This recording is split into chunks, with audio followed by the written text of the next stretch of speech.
Hello everyone and welcome to the channel. So in this video I will show you how to download the HappyMod application on Android.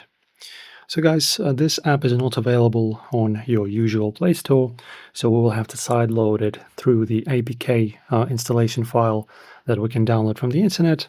So for that, in your search bar, just type in the HappyMod.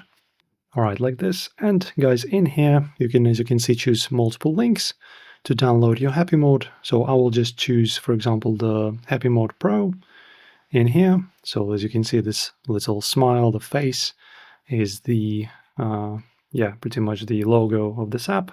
So just press on download now, skip these ads.